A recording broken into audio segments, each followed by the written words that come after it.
Au centre de l'Iran, dans les montagnes du Zagros, vit une des dernières grandes tribus nomades de la planète, les Bakhtiars. Ils effectuent 2 fois par an des périples éprouvants entre leurs territoires d'estivage et d'hivernage.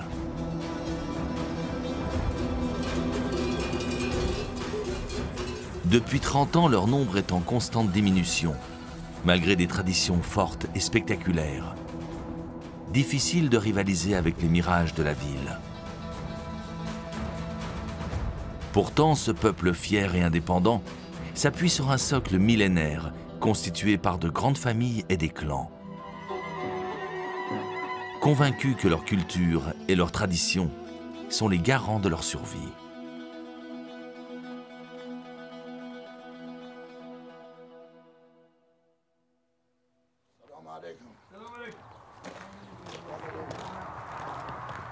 Nous sommes à côté de Shelgerd, en plein cœur du territoire bakhtiar.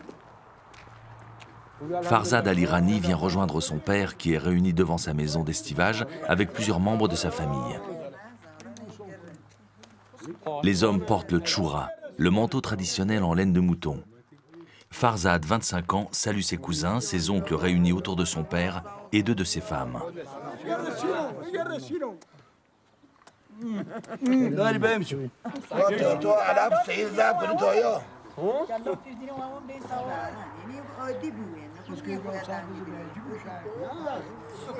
Haj Loraz Galé n'est pas n'importe qui. C'est un Ran, une sorte de chef de clan très respecté qui réunit plusieurs familles.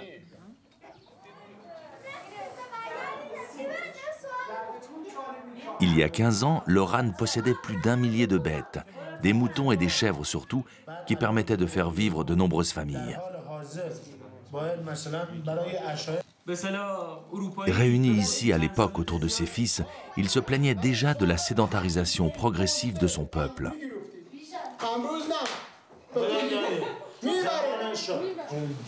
Farzad, à gauche, n'avait que 10 ans.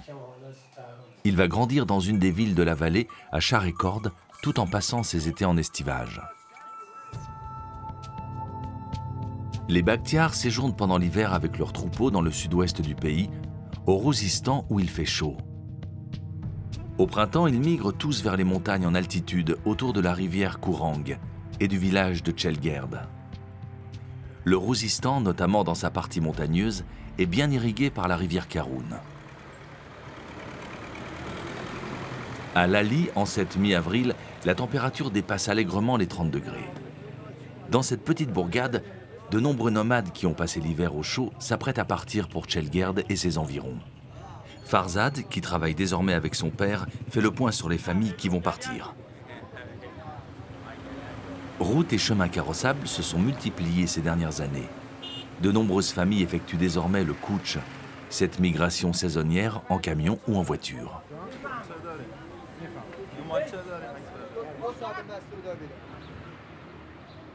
Farzad, avant de partir, passe chez Ali Gebi. Il est apiculteur, son miel est de toute première qualité. Ouais, alors ce miel, il est différent, on dirait, hein? Ah ouais, il est vraiment plus fort, hein? Ce miel vient du Rouzistan, alors que l'autre vient de la vallée du Kourang, où je suis l'été. Les abeilles vont sur ces différentes fleurs. Là-bas, ce sont des buissons. Ici, c'est sur un arbre que l'on appelle le connard. Les abeilles butinent sa fleur et le goût est complètement différent. C'est très sauvage et très bon. Les ruches sont prêtes à partir. Elles feront le voyage en voiture. Majdeh Souleiman est devenue une petite ville. Il y a 15 ans, il y avait encore de nombreux petits hameaux tout autour où les nomades passaient l'hiver. Depuis, le gouvernement a incité les nomades à se sédentariser. Des immeubles sont sortis un peu précipitamment de terre, prêts à accueillir l'afflux de Bakhtiars. Mais la greffe a du mal à prendre. Les nomades se retrouvent désœuvrés et sans ressources. Plusieurs immeubles sont encore vides.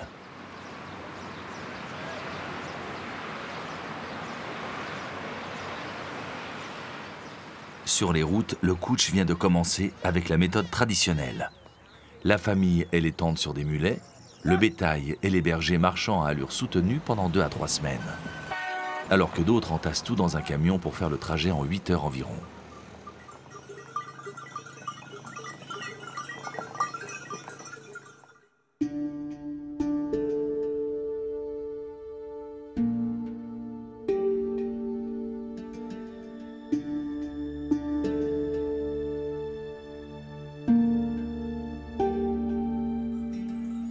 La famille Husseini n'est pas encore prête à prendre la route. Ils doivent encore tondre une partie du troupeau. Farzad est intéressé pour leur acheter quelques bêtes.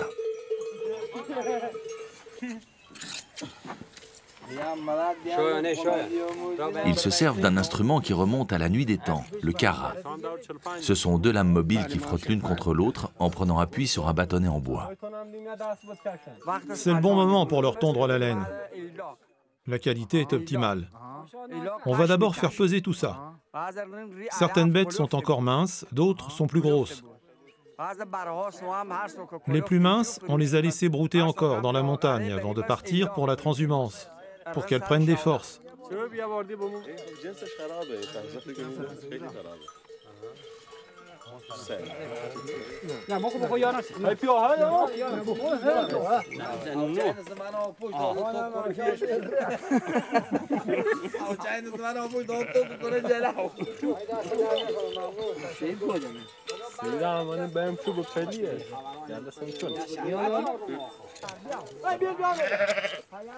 Suivant les bêtes, on peut faire entre 1 et 2 kilos. Tout dépend de la qualité de la laine. Si la laine est bien épaisse, ils pourront la vendre à un bon prix. Une ressource indispensable pour compenser la baisse du prix de la viande.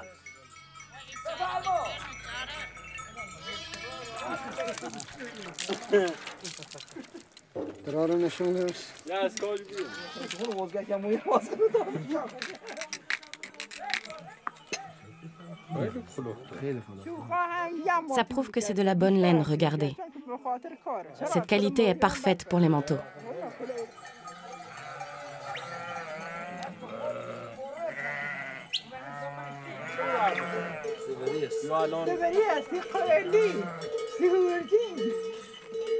Ils devraient se mettre en route d'ici 2 à 3 semaines pour rejoindre la vallée du Kourang.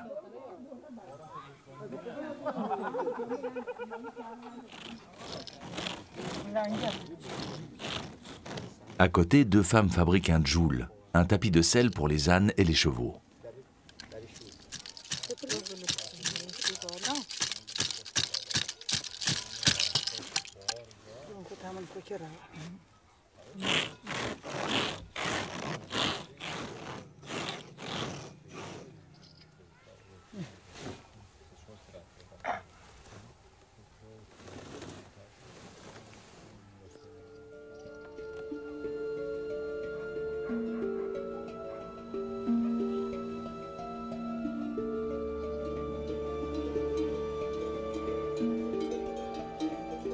Le sentier qui mène au col du Chalmounar est envahi par les troupeaux en mouvement. Le coutch est bien lancé. Farzad part lui aussi en direction de Shelgerd pour repérer les moutons de qualité et acheter quelques têtes.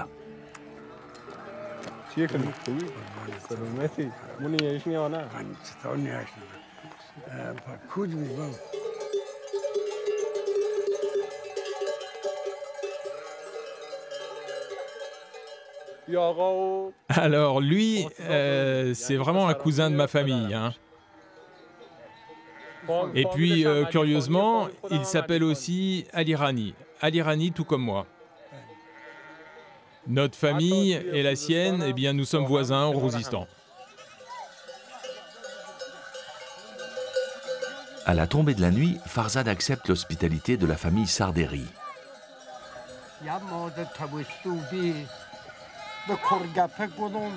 Le patriarche est un proche de son père. Ils sont installés juste après le col. L'altitude apporte une fraîcheur relative et ils ne partiront que dans 15 jours pour Shelgerd. J'espère que mes enfants vont pouvoir changer de vie. Je souhaite qu'ils continuent à faire des études et d'aller en ville, parce que ici, sous la tente, ce n'est pas ça.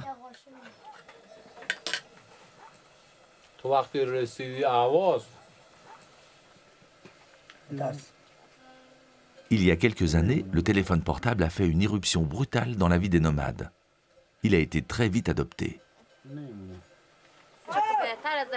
La vie ici est quand même meilleure. L'air est pur. Même si on a des problèmes parfois à vivre sous une tente, en ville, il y a la pollution, le bruit. C'est difficile à supporter.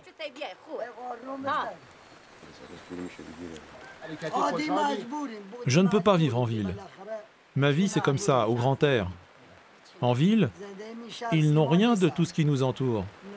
Et je ne pourrais pas vivre comme ils font.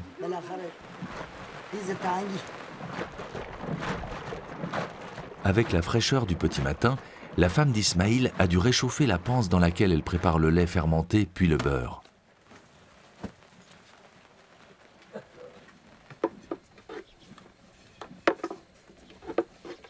La fille aînée approche les 15 ans. Elle sait que l'école va s'arrêter pour elle et que dans quelques mois, son père va la marier.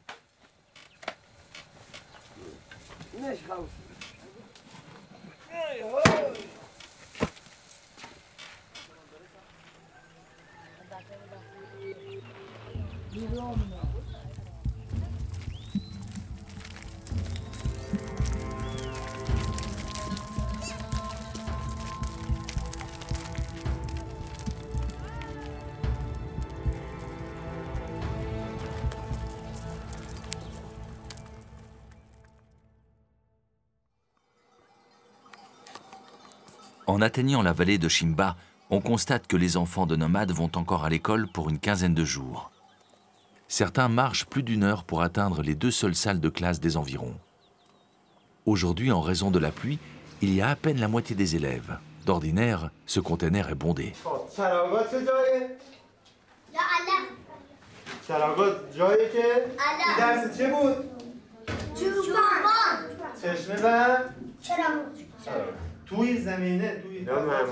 Nous avons les enfants pendant environ 6 mois, de l'automne au milieu du printemps.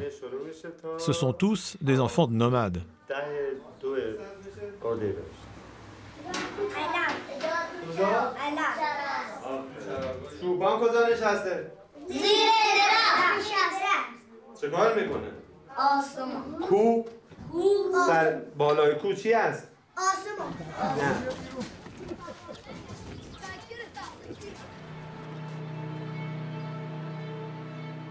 Les premiers gros cols annoncent l'entrée dans la province du Charmal Kourang.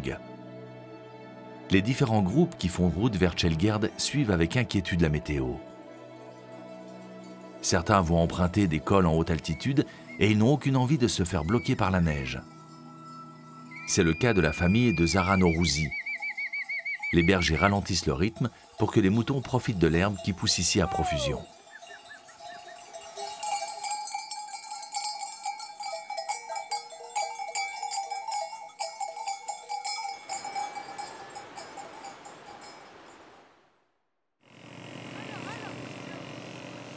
Farzad profite de son passage à Chamangouli pour rendre visite à Fatima Saderi.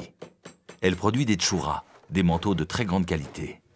Le sien commence à être un peu fatigué.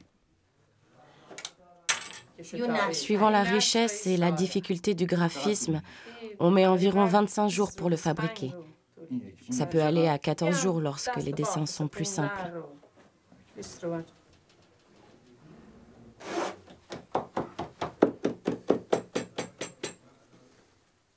J'ai peur que l'on soit parmi les derniers à savoir fabriquer ce genre de manteau. Personne ne veut prendre la suite. Vous voyez, ça, c'est un manteau de grande valeur. Le travail est très soigné, la qualité est très bonne. La manière de le tisser, c'est ce qui fait la qualité.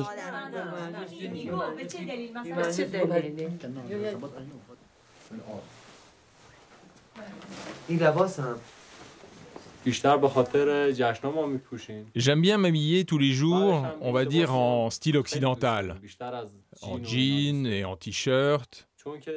Mais ce type de tenue, avec en particulier ce manteau, et surtout avec ce niveau de qualité, on l'utilise en définitive de moins en moins dans la vie courante. Moi, je le mets plus pour des occasions où on se retrouve entre bakhtiars, ou encore pour des fêtes ou des réunions de famille.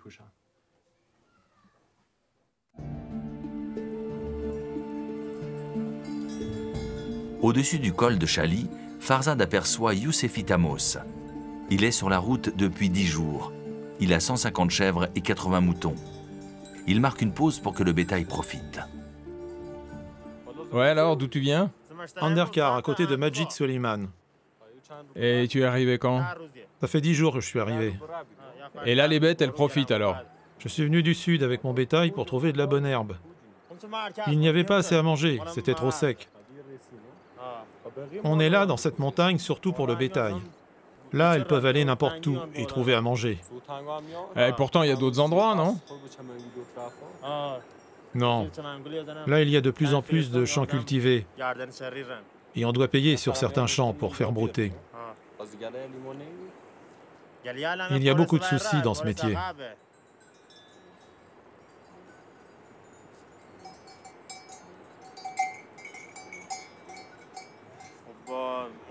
Le camion, ça ne me convient pas. C'est pas à cause du prix, c'est parce qu'il fait trop chaud. Et c'est pas bon pour les bêtes. Et sur le parcours, elles peuvent manger correctement.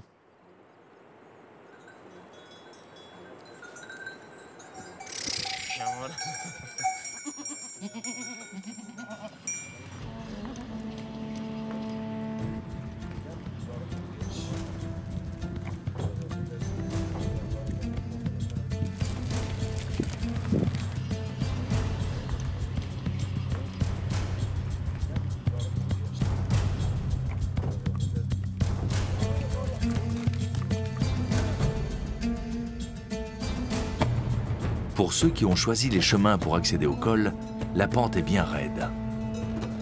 Goudars Heydari est à la tête d'un troupeau de 1700 bêtes. C'est un proche de la famille de Farzad. Son troupeau est magnifique. On arrive du Rouzistan. Je suis un nomade de char et corde. Je viens d'Adjari, dans le sud. Et depuis quand vous êtes parti? On a commencé le Kouch 10 jours avant le nouvel an de Nowrouz. On a déjà passé 10 jours sur la route. On a 1000 bêtes.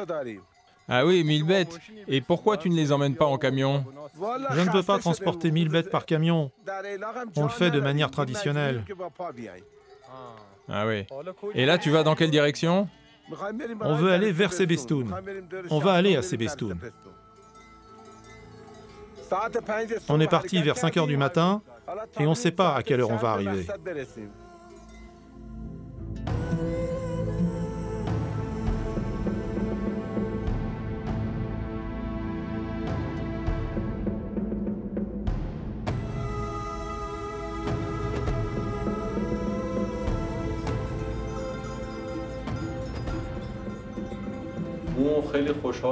Je suis très heureux de toutes ces journées passées sur le Kouch. Plus de 90% des gens que j'ai croisés me connaissaient moi ou ma famille. Je me présentais comme le fils de Hadj, le Habsgalé. C'était très gratifiant pour moi, même si tout n'est pas si simple dans ce style de vie.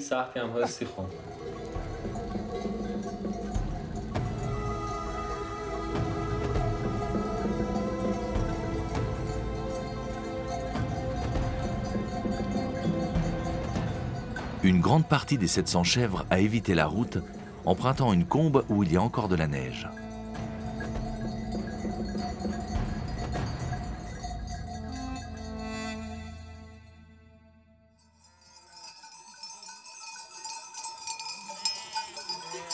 Plus au sud, les familles et les troupeaux sont également en route vers Tchelgerd. Ce chemin permet de profiter des lacs des environs, des retenues d'eau artificielles qui avaient été créées pour l'irrigation.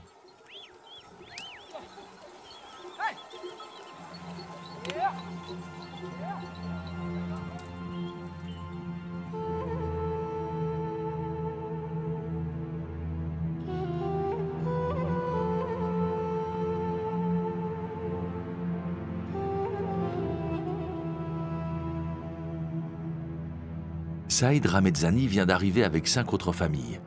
Il prévoit de rester à Gelugerd pour environ 6 mois. L'herbe est finalement bonne et abondante. Les bêtes semblent en pleine forme. Ces chiens de berger sont à la fois très résistants et performants, mais ils peuvent s'avérer très dangereux face à un inconnu. C'est vrai que beaucoup de gens aujourd'hui préfèrent migrer en camion. Moi, je préfère marcher. C'est plus sûr pour les moutons. Ils se font moins mal. Et c'est plus sain pour eux. Ils font un peu d'exercice. J'aime la vie de nomade. C'est un style de vie qui me convient.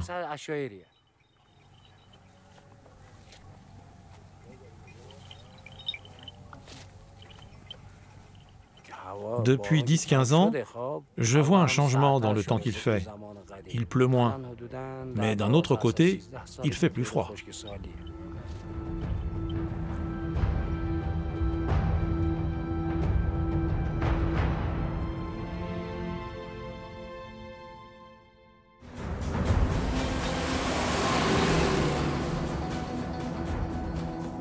Pour s'avancer vers Chelgerd, Farzad embarque dans le camion de Ghazan Fardpour Nadeali, un cousin de son père. Il en est à son deuxième aller-retour de la journée entre Sarend, à côté de Lali, et Chelgerd. 6 à 7 heures de route à chaque fois. Ghazan est fatigué, mais il a encore une bonne dizaine de jours d'aller-retour devant lui.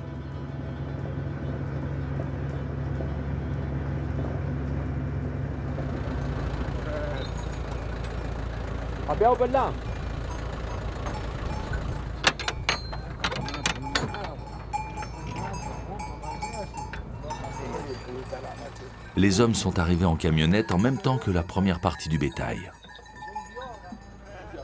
Enlève ça, démonte-le. Regarde ce qu'il veut. Enlève le pied de l'animal.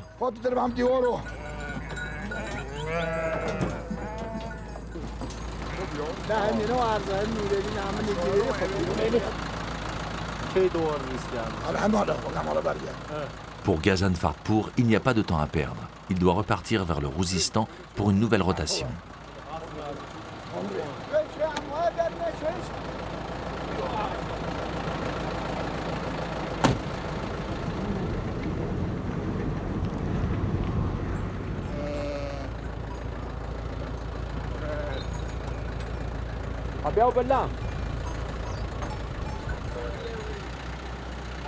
Farzad, lui, s'arrête à la maison d'été de son père. En complément du bétail, il prévoit d'y développer plusieurs types de cultures. Alors, tout autour de la maison de mon père, il y a plein de champs. J'ai aussi de la famille qui possède des terrains par là-bas. Et mes 2 oncles sont ici, de l'autre côté de la route.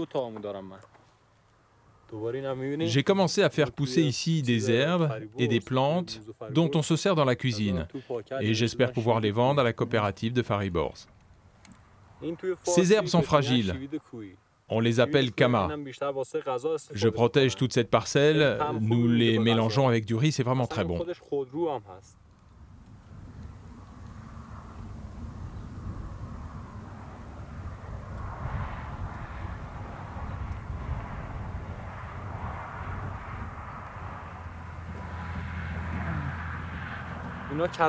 Ça, c'est le kalaf.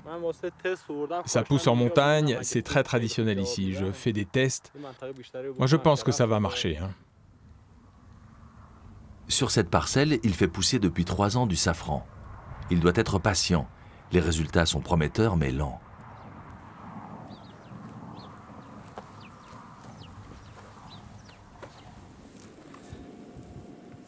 Farzad rejoint le centre de Chelgerd. Il est invité à une cérémonie de fiançailles, la Balai Bouroum.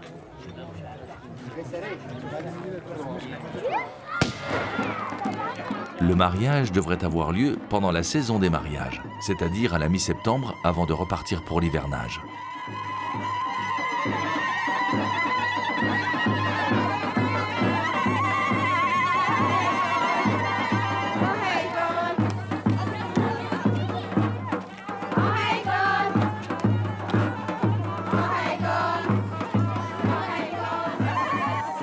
Mohammad Solimani a 24 ans et sa future épouse, Touba Balipou, en a 19.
Hommes et femmes sont séparés par un mur et une bâche rudimentaire. Les femmes dansent entre elles avec les enfants.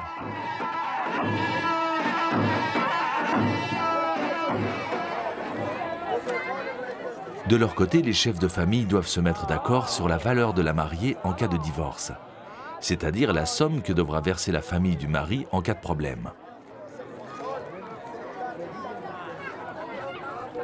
Ce qui a été convenu est reporté sur un livret.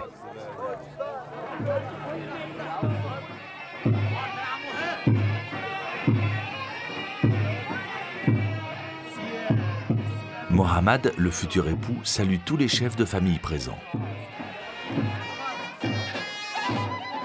Les deux fiancés vont maintenant signer le livret, scellant ainsi la première étape avant le mariage.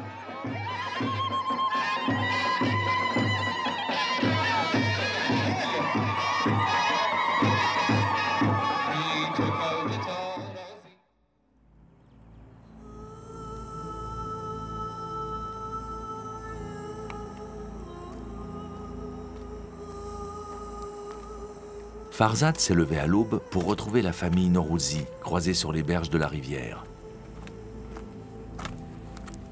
Ils vont tenter aujourd'hui de passer le redoutable col du Zardékou à près de 3800 mètres d'altitude.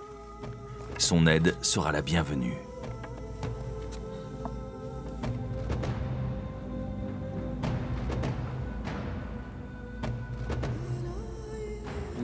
Nous attendons les nomades ici. Ça, c'est le Zardékou. Là où les nomades vont passer. Ils voulaient passer aujourd'hui, je suis venu à leur rencontre à 5 heures ce matin, mais apparemment ils ont eu un problème. Il y a énormément de neige encore au col, les mules et les animaux ne pouvaient pas passer. Donc je pense qu'ils vont réessayer demain, même si ce n'est pas sûr qu'ils y arrivent, il y a trop de neige, et j'espère qu'ils vont y arriver, à se creuser un passage.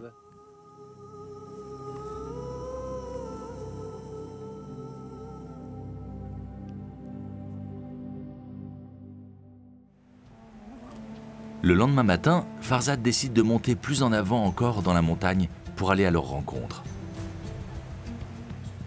Après quelques heures d'attente, le troupeau surgit dans la neige.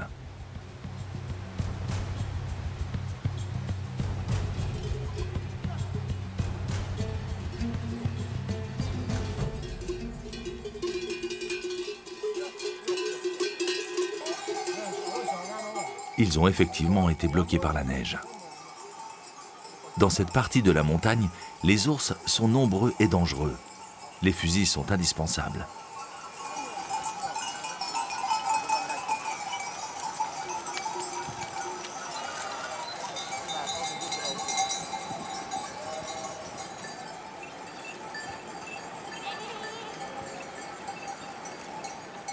Ils arrivent de Desfoul du Rouzistan, avec 300 chèvres et 450 moutons.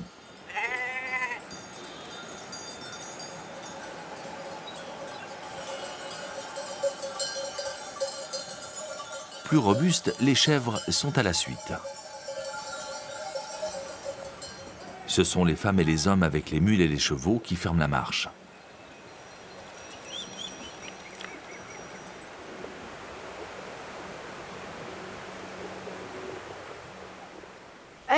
Mes parents et grands-parents étaient nomades. Je suis aussi nomade et j'aime ça.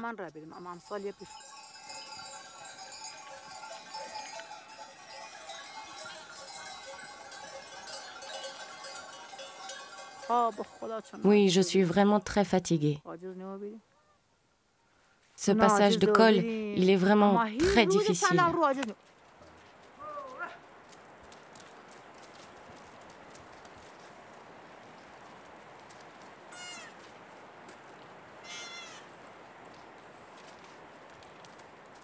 On a dû dégager le col pour pouvoir le franchir. Il était plein de neige. Sans les pelles, on ne pouvait pas passer. On a dû dégager la neige et ça a été long.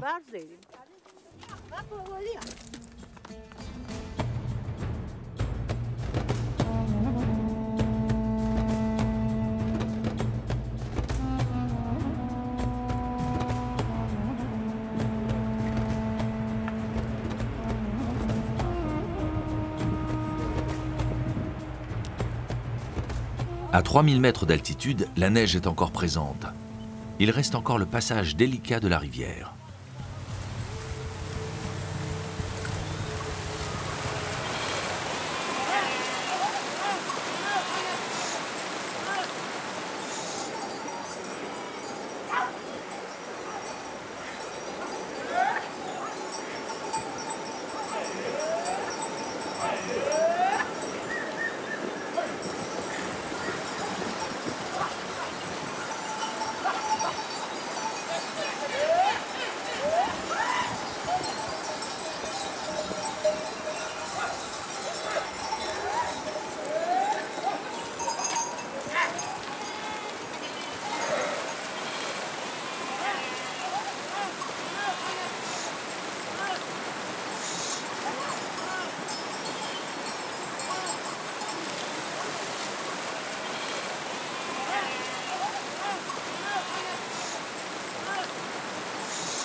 Hamid prend le temps de bavarder 5 minutes avec Farzad. Il doit attendre sa mère qui ferme le convoi.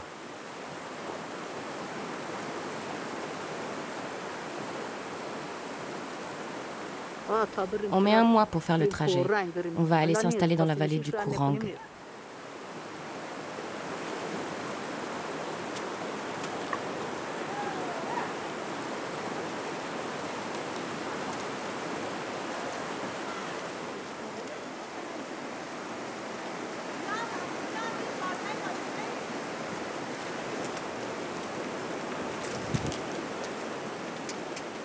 Tous les agneaux pourtant bien protégés ne survivront pas à cette marche interminable. Il reste une longue face à affronter avant d'atteindre les premières vallées.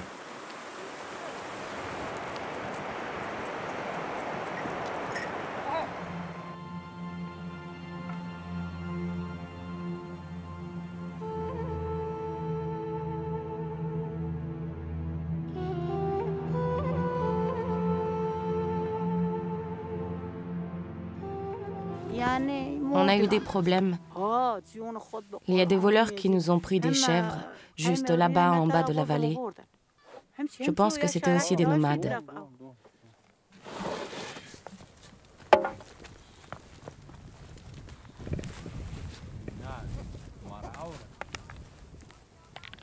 Le père est mort.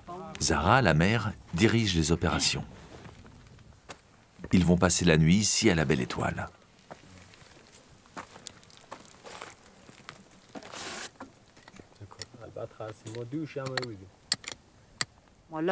J'ai 7 fils et 3 filles. Ils sont tous nomades. Ils font la même chose que moi. Toute la famille travaille comme nomade.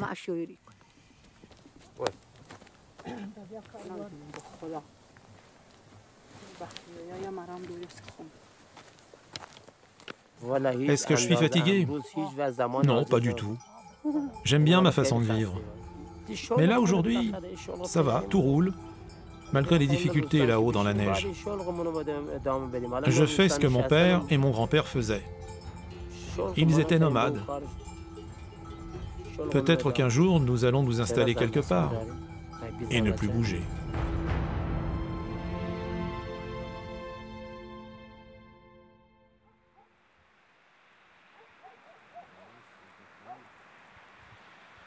Dans les vallées en contrebas du Zardékou, la famille Zourali s'est installée depuis plusieurs jours. Ils sont arrivés par camion.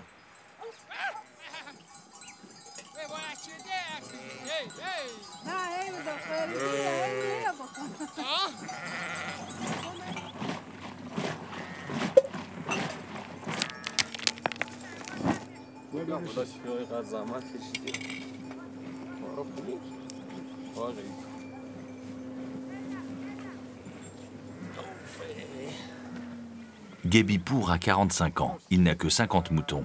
Farzad a déjà repéré quelques têtes. La transhumance à pied est vraiment exigeante physiquement. C'est fatigant. J'ai toute une famille avec moi, avec une personne âgée. Et je n'ai plus de mule ni d'âne. C'est pourquoi je la fais par la route, avec un camion.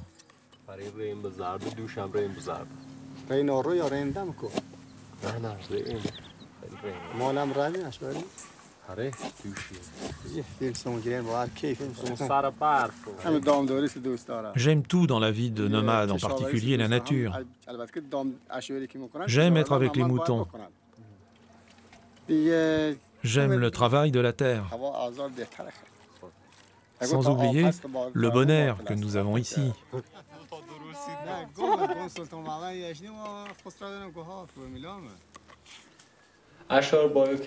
Même si la vie de nomade est très difficile, pour la majorité d'entre eux, je pense qu'ils sont heureux.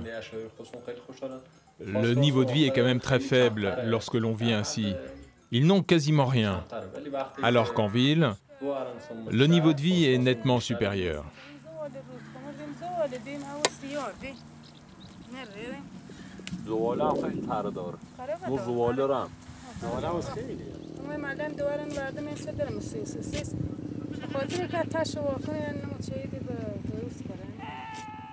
La vie de nomade, ce n'est pas une belle vie. Il y a beaucoup de difficultés. On ne se repose jamais. Pas d'eau, pas de douche, pas de toilette, rien. On est nomade parce que nous sommes obligés.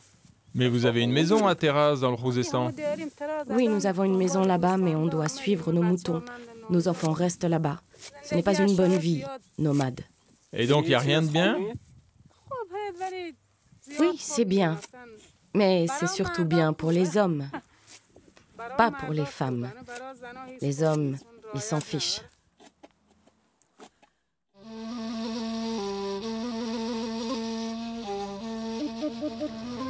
Pour la plupart des familles, Shelgerd est le terme de ce long périple. À 2300 mètres d'altitude, sa physionomie a changé au fil des années.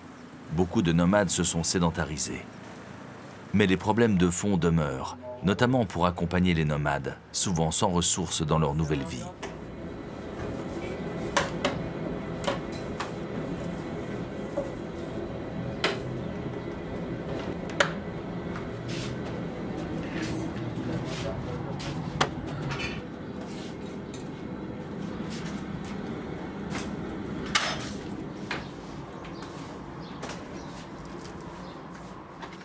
Fariborz est issu d'une grande famille de nomades aujourd'hui sédentarisés. Son grand-père était un Rane respecté. Il est installé avec sa famille dans une maison du centre-ville. Il va se présenter aux élections municipales et souhaite mieux aider les nomades. Je suis un nomade à l'origine. Je pense que dans le futur, nous serons moins nombreux, mais nous n'allons pas disparaître.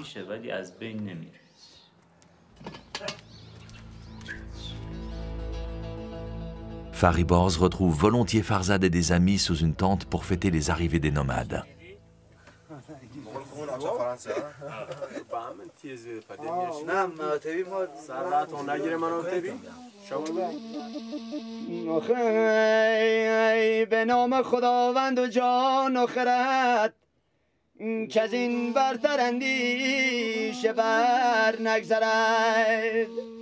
ای داد به نام خداوند جان و خداوند جای خداوند روزی ده و رهنمای.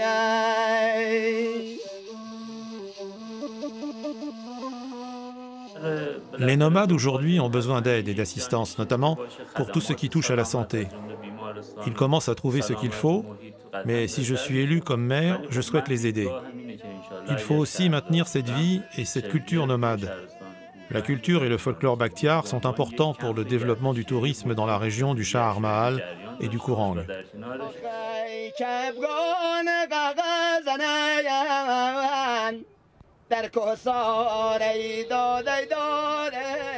Pendant ce temps, les arrivées se poursuivent tout autour de Chelgerd.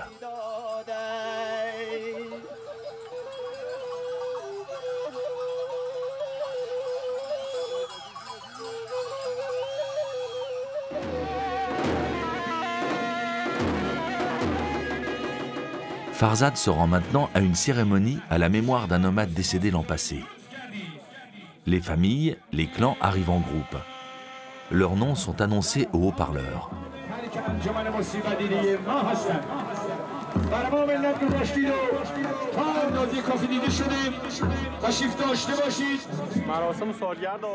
C'est une cérémonie du souvenir, 1 an après le décès de ce garçon.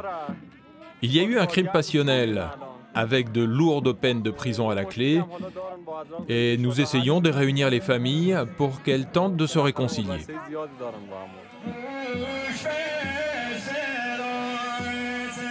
C'est dans ce genre de circonstances que l'on peut constater la structure complexe des tribus bakhtiares et surtout leur force. Des clans entiers se déplacent avec le Ran à leur tête. Une issue va pouvoir se négocier en échange vraisemblablement d'une forte somme d'argent.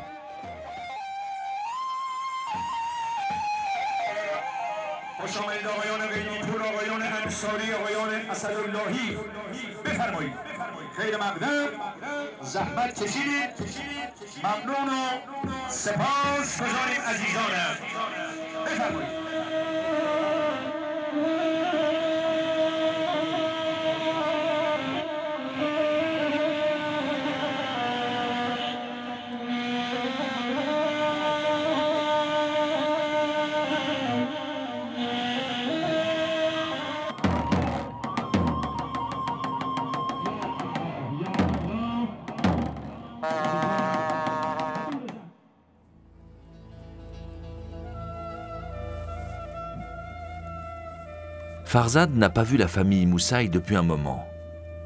Rahmat, le père, s'est sédentarisé depuis longtemps dans le village de Nalesh Kanon. Aujourd'hui, il est ingénieur et Sanguima, son épouse, est une experte dans la fabrication de tapis. Ce n'est pas un tapis de facture typiquement bakhtiar. Il va surtout être utilisé à l'intérieur d'une maison.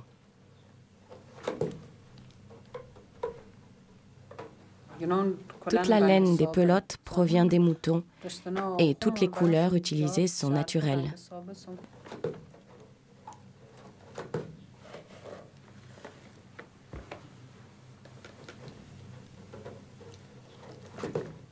En général, j'ai besoin d'1 an pour fabriquer un tapis, mais ça peut prendre jusqu'à 2 ans.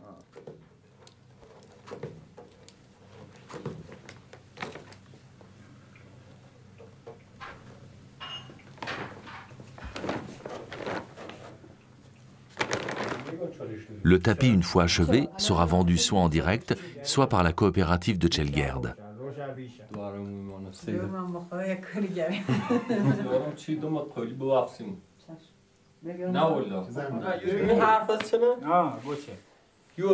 Bon alors, quand tu étais nomade, malgré les difficultés, tu avais une meilleure vie que maintenant? À l'époque, on avait vraiment une vie difficile. On prenait de la pluie, aujourd'hui c'est beaucoup plus confortable. Rahmat connaît le père de Farzad. Un Ran est un personnage important encore aujourd'hui. Je pense que chaque tribu doit avoir un homme important à sa tête, parce qu'il aura ainsi la possibilité d'aider les familles du groupe et de leur venir en aide si besoin. C'est important d'avoir un chef.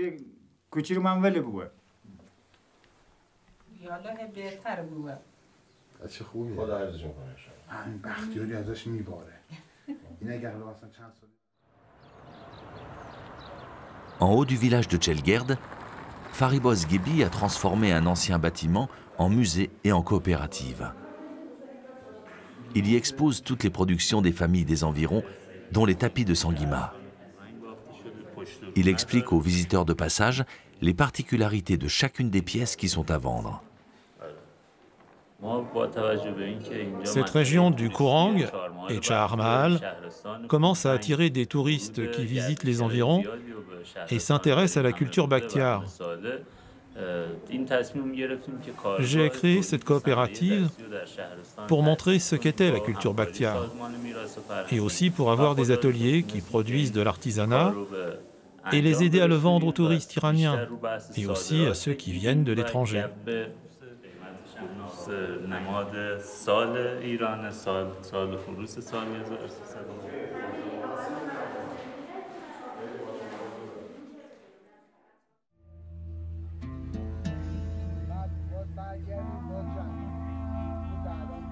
Nous sommes en septembre, l'automne approche à grands pas.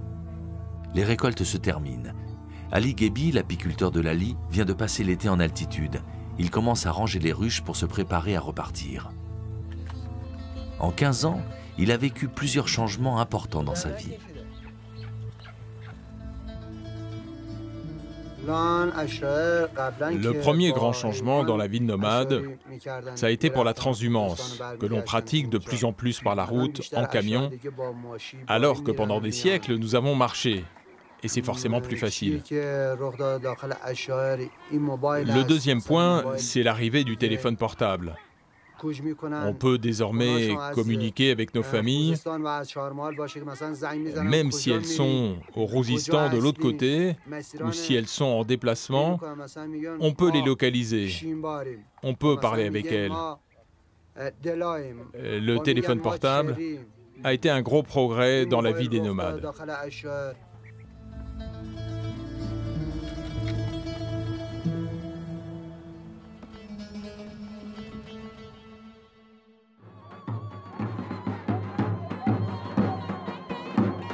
En cette fin septembre, la saison des mariages bat son plein. Il y en a quasiment tous les jours.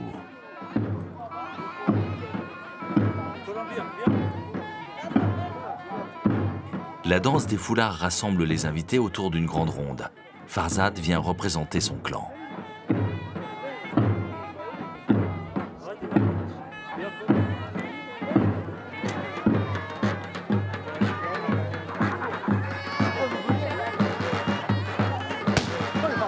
Le fusil reste un attribut viril incontournable. Il nous renvoie à l'époque où les Bakhtiars étaient de vaillants guerriers.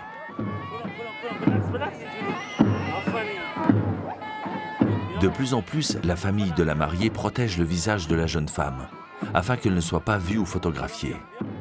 Une tendance plutôt récente que l'on observait moins il y a une vingtaine d'années. Dans d'autres mariages, la danse du bâton occupe une place importante. Un jeu d'adresse où il s'agit de fouetter les chevilles de son adversaire avec un bâton.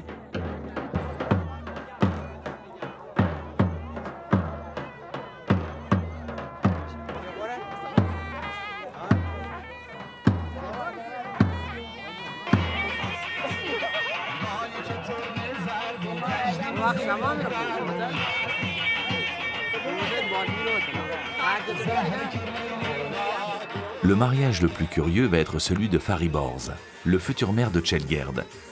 Il se marie en ville à Charekord, parce que sa femme est une citadine, tout en conservant les coutumes bakhtiares. Sa femme, d'ailleurs, on ne l'apercevra que quelques secondes avant qu'elle ne s'engouffre avec sa voiture dans un bâtiment clos réservé aux femmes et aux enfants. On ne la reverra plus. Farzad devra patienter plusieurs heures avant de pouvoir féliciter Fariborz, tout seul, sans son épouse. Mon grand-père était un grand chef de tribu, très exigeant. La coutume, la tradition était de séparer hommes et femmes, quelle que soit la nature de la manifestation. Et c'est ce que nous continuons à faire aujourd'hui pour mon mariage.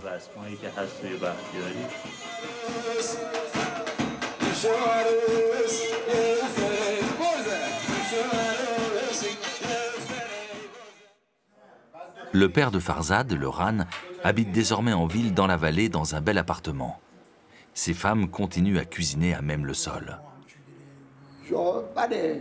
Quand on était nomade, on était les rois du monde. Mais là, on vit en ville. On n'est plus rien. On discutait parfois avec une centaine de personnes autour de nous. Il y avait du monde qui nous suivait.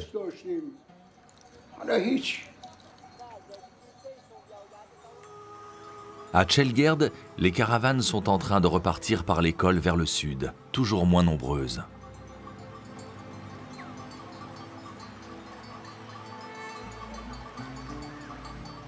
Les camions ont repris leur ronde où on entasse pêle-mêle bétail, mobilier, femmes et enfants.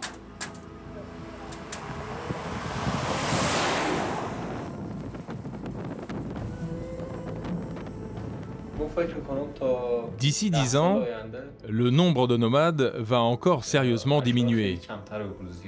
Le mode de vie a changé. Et il y a aujourd'hui de plus en plus de routes. On ne sait pas ce qui va se passer, mais les nomades vont continuer à bouger et à se déplacer. Mais l'avenir reste incertain.